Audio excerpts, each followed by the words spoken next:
Pad Thai is a stir-fried rice noodle dish served and eaten as street food throughout Thailand. It has all the flavor of the signature Thai cuisine, the sourness of tamarind, the sweetness of palm sugar, the saltiness of fish sauce, and the spiciness of chili pepper. In this video, I will show you how to prepare the authentic Pad Thai sauce, the key ingredients of Pad Thai, and the explanation of how to prepare these items, and lastly, the stir-frying techniques required. Now once you have all the ingredients ready, you can cook up the mouth-watering Pad Thai in just less than 10 minutes. So let's get started.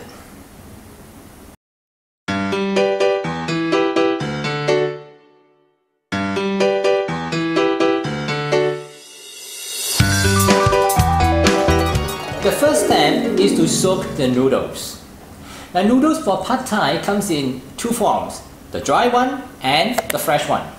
Now since the fresh noodles are hard to get at where I live, so I always use the dry one to prepare the Pad Thai. I think many of you will be in the same position as me, so I'll describe how to use the dry noodles in this recipe.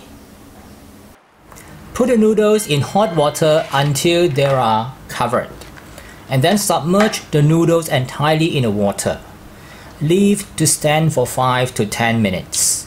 The noodles are ready when they become flexible and no longer transparent.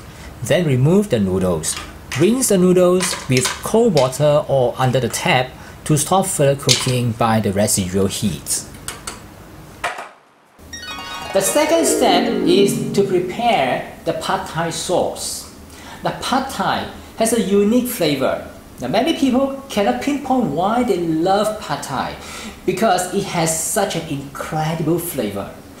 This exceptional flavor derives from the combination of three ingredients: palm sugar, fish sauce, and the tamarind juice. The exceptional flavor derives from the combination of three ingredients: the palm sugar, the fish sauce, and the tamarind juice. This is how palm sugar looks like. Shave some palm sugar from the block and use it for the Pad Thai. It has a subtly sweet taste similar to brown sugar with a more intense caramel taste. You can use tamarind paste or tamarind concentrate for this recipe. However, I use tamarind pulp since it is easily available in any local grocery shops. And fish sauce. Fish sauce is the only source of salt for Pad Thai, so make sure you choose a good brand of fish sauce. Add some water in the pan and add the palm sugar, dissolve the sugar, and then add the fish sauce and of course the tamarind paste. Since I use tamarind pulp, I'm not going to add the seed and the pulp inside, so I will filter it off and I only use the juice only. Bring it to the boil and set aside. Step 3. Get ready all the rest of the ingredients. Now most of the Pad Thai recipes include a set of standard ingredients: tofu, peanuts, chili, sweet preserved pickles, dry shrimps, eggs, Chinese chives, and bean sprouts. Now as for the main ingredients, I use prawn in this recipe, but you can use either chicken, crab, or just go meatless.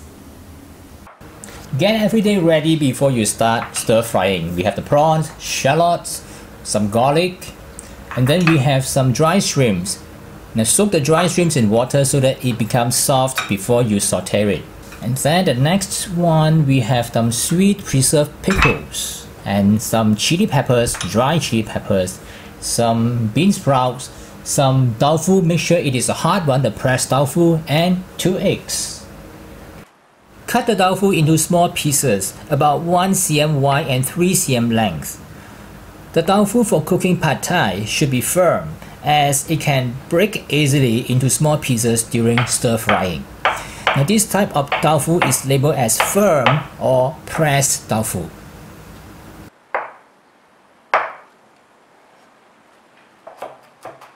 Minced or finely chopped the garlic and shallots. Crack 2 eggs and set aside. And we also need some Chinese chives, cut them into 1 cm length, and some groundnuts to be crushed, and a few limes to get the juice. Remove the skin of the peanuts and crush them with a mortar and pestle. You can also put them in a plastic bag and crush with a rolling pin or with a glass bottle just like me. The final step is to stir fry and serve. Now we have all the ingredients ready in place and it's now ready to turn on the heat and start stir frying. Take a look how it is done. The tofu should be lightly fried in oil over low heat until the surface becomes golden brown. The easiest way is to use a deep fryer to deep fry it, but you can also pan fry it with a little extra oil to prevent it from sticking to the pan.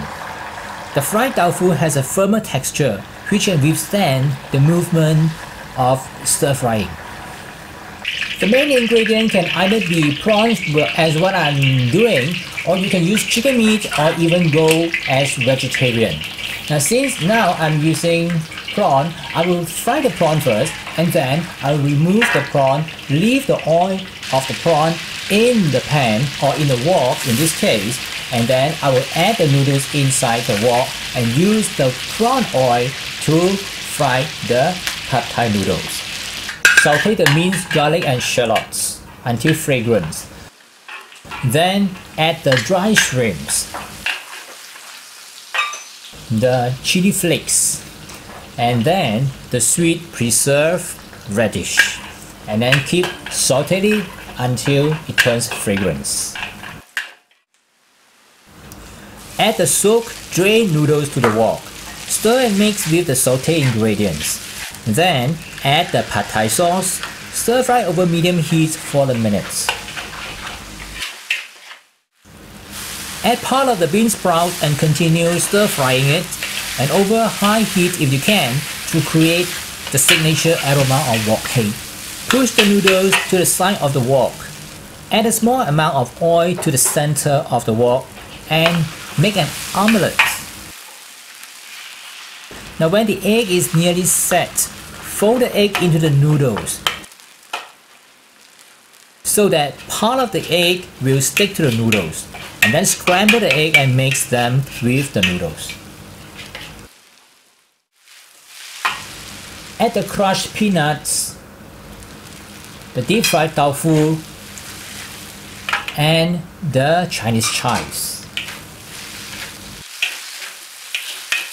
Finally, add the remaining bean sprouts to the noodles and turn off the heat immediately. Dish up and serve.